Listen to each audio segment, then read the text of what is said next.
Hello everyone. मेरा नाम आदर्शन है और मैं आपको बताना चाहता हूँ इस बार भी मैंने सीजीएल मीन्स 2025 का एग्ज़ाम दिया था। ठीक है। और आप सबको पता है इस बार कंप्यूटर कैसा आया था। ठीक है। मैं भी उन्हीं में से एक हूँ जिसका कंप्यूटर की वजह से सिलेक्शन नहीं हो पाया। और ऑल दो मेरे मार्क्स उतने नहीं थे, बट इतने थे कि शायद कुछ मिल जाता। तो मैं आपको बताना चाहता हूँ कि मेरे इस बार सीजीएल मीन्स में 310 नंबर थे और एक प्रोबेबिलिटी वाला भी ऐड कर दूँ तो 314 नंबर होते हैं।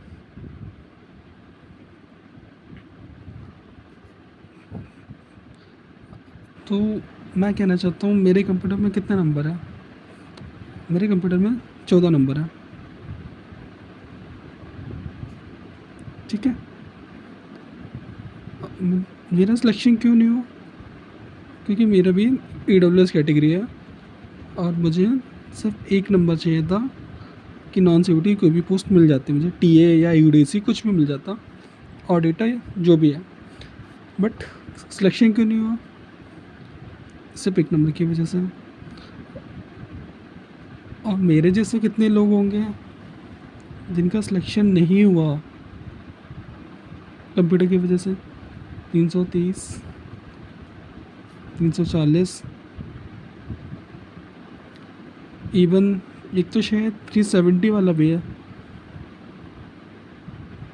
तो मैं पूछना चाहता हूँ कि इस बार जो एसएससी ने किया है कंप्यूटर में, क्या वो सही है? फेयर तो देखो कुछ भी नहीं हुआ है। इन्होंने कोई बोनस नहीं दिया है कंप्यूटर में। अब कुछ लोग बोल भी सकते हैं कि बोनस वाला कोई क्वेश्चन नहीं था, बट 9 क्वेश्चन ऐसे थे अकॉर्डिंग टू, आप भी जानते हो अरोरा सर, कि जो आउट ऑफ सिलेबस थे। अब मुझे भी जितना पता है इनमें से एक दो क्वेश्चन तो ऐसे हैं जिनमें बोनस दिया जा सकता था। स्पेशली वो कॉम वाला क्वेश्चन था। ठीक है। जिसका आंसर टी कॉम होता, बट एसएससी ने नहीं दिया बोनस। इसका रीज़न पता है क्या है?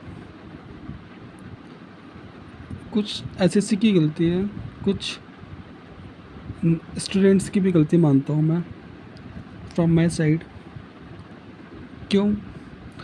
क्योंकि इस बार का कंप्यूटर इतना ज़्यादा ड्रास्टिकली आ गया, मतलब पैटर्न इतना चेंज हो गया, लेवल ही बिल्कुल चेंज हो गया। तब बहुत सारे बच्चे फेल भी हो गए।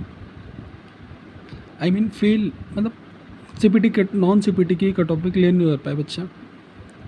तो अब वो बहुत ज़्यादा पैनिक हो गए। इतने ज़्यादा नंबर लाना, इवन 330, 340, 370 नंबर लाना के बाद भी अगर किसी का सिलेक्शन रुक जाएगा तो वो तो पैनिक हो गई। बट अब बिना कुछ सोचे समझे लोगों ने 20 आउट ऑफ 20 क्वेश्चन को चैलेंज कर दिया। बहुत ज़्यादा रिप्रेजेंटेशन लगा दिया। क्या वो सही था? अकॉर्डिंग टू मी सही तो नहीं था, बट अगर सच में कुछ करना चाहते थे तो ना, तो हमें थोड़ा सा काउंट डाउन होकर, थोड़ा सा सोच के कि ऐसे क्वेश्चन को फाइंड करना चाहिए था जिनमें सच में बोनस मिल सकता था। बट अब 20 में से 20 क्वेश्चन को चैलेंज करना, कुछ लॉजिक नहीं था इस बात का। इवन मैं अभी भी कहता हूँ इस पेपर में 6 से 7 क्वेश्चन ऐसे थे जो सिलेबस के अकॉर्डिंग भी थे, इजी भी थे। तो उन क्वेश्चन में चैलेंज करने का कोई लॉजिक नहीं था। स्पेशली एक फाइल कंप्रेशन वाला क्वेश्चन था। ठीक है। एंड एक दो क्वेश्चन और जो थे काफ़ी इजी थे, जैसे लाइक ट्रोजन हॉर्स भी था। इन क्वेश्चन को चैलेंज करना मुझे समझ नहीं आया। ठीक है, तो अब मैं बस इतना कहना चाहता हूँ कि इस बार एसएससी ने एक नया मैकेनिज़्म लाया है, फिक्स एंड फ्लॉट। पता ही है सबको। तो अभी रिज़ल्ट आया है, टेंटेटिव रिज़ल्ट आया है। ठीक है, 8 अप्रैल को एसएससी ने टेंटेटिव रिज़ल्ट दिया है।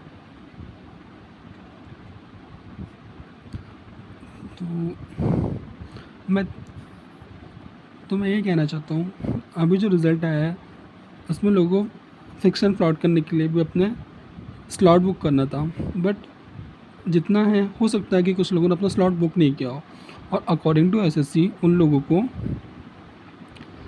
कोई भी फाइनल रिज़ल्ट में उनका नाम नहीं आएगा। क्यों? क्योंकि उन्होंने स्लॉट बुक ही नहीं किया है। ठीक है, और अब जो जिन्होंने स्लॉट बुक किया है वो आईवी के लिए जाएंगे, आइडेंटिटी वेरिफिकेशन के लिए जाएंगे। अब उसमें से भी कुछ लोग एब्सेंस होंगे। ठीक है, तो मैं ये कहना चाहता हूँ, अगर जिनमें कुछ वैकेंसी खाली रहती हैं,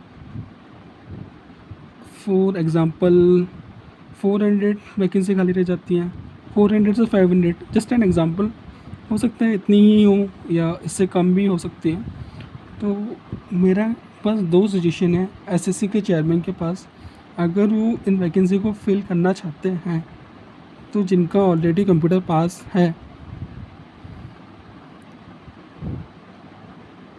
तो वो कट ऑफ डाउन करके जितना भी हो सकता है, मेरे अकॉर्डिंग टू मी शायद 1 मार्क्स उन वैकेंसीज़ को फिल कर सकते हैं। अभी मिनिमम कट ऑफ क्या है? यूआर का 309 है, ईडब्ल्यूएस ओबीसी का 308 है। तो हो सकता है इसमें से ये कट ऑफ 309 है तो 308 चला जाए, ये 308 है तो 307 चला जाए। ठीक है,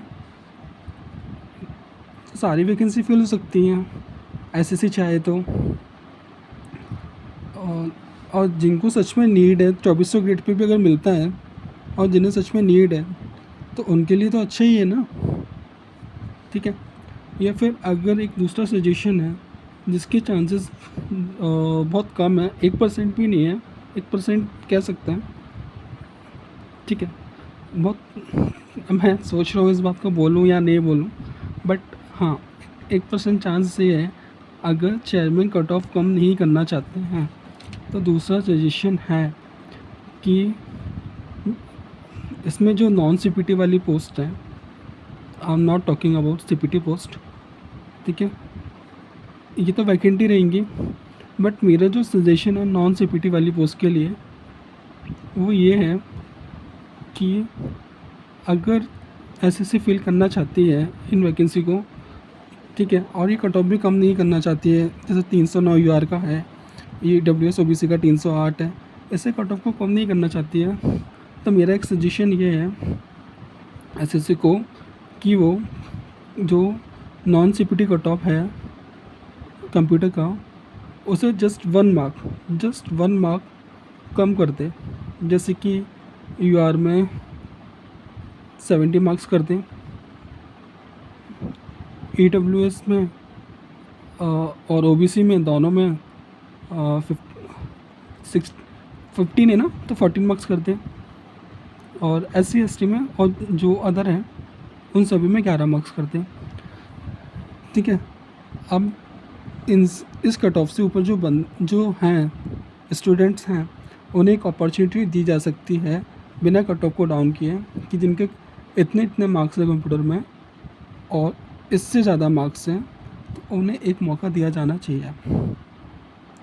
अगर एसएससी चाहती है तो अगर वो वैकेंसी फिल करना चाहती है तो एक मौका ये है। और मेरा सजेशन यही है कि जिनके हायर मार्क्स हैं उन्हें टॉप प्रायोरिटी दी जाना चाहिए। ठीक है, अब उन्हें कौन सी पोस्ट मिलेगी वो तो रिज़ल्ट आएगा तब पता चलेगा, बट जिनके हायर मार्क्स हैं उन्हें टॉप प्रायोरिटी दें। और अपनी, जैसे कि फॉर एग्ज़ाम्पल यूआर में 150 वैकेंसी खाली रह जाती हैं, तो यूआर की 150 वैकेंसी के लिए यूआर के लोग ही एलिजिबल रहेंगे, क्योंकि EWS OBC वाले 17 मार्क्स ला पाते हैं, तो वो तो पहले ही ऑलरेडी सेलेक्ट हो जाते ना। तो मेरा वही कहना है कि अगर तो ठीक है, और EWS की फॉर एग्जांपल 100 वैकेंसी खाली रह जाती हैं, तो वहाँ EWS वाले एलिजिबल रहें। Same for OBC, same SC ST। तो दिस इज़ एक सजेशन है, अगर SSC वैकेंसी फिल करना चाहती है तो इट्स जस्ट एन सजेशन। आप कुछ लोगों को हो सकता है कि ये लगे कि मेरा 1 मार्क्स कम है तो मैं इसलिए बोल रहा हूँ, नहीं भाई, मैं बस इसलिए कहना चाहता हूँ कि जिनको रियली नीड है और जिनके इतने मार्क्स हैं, इतने इतने इतने, अगर सच में उन्हें नीड है तो उनका बेनिफिट हो सके। मैं बस इतना चाहता हूँ जिनके हायर मार्क्स हैं उन्हें टॉप प्रायोरिटी दें। तो एक सजेशन है, अगर SSC चाहे तो कर सकता है ऐसा, एंड होप सो। अगर आपको कुछ और टॉपिक पे वीडियो चाहिए तो मुझे बताना, अगर मैं आपकी कुछ भी हेल्प कर पाया तो I will try. And this is my first video, and hope for कि आगे जाके भी कुछ अच्छे वीडियोस आएंगे, कुछ अच्छा करेंगे। एंड अगर आपको किसी भी टॉपिक से रिलेटेड वीडियो चाहिए तो you can ask me in comment box. So thank you so much, and जय हिंद। अपना ध्यान रखिए एंड अपनी प्रिपरेशन कंटिन्यू रखिए। Let's hope for the best, इस बार नहीं तो अगली बार से ही। Thank you.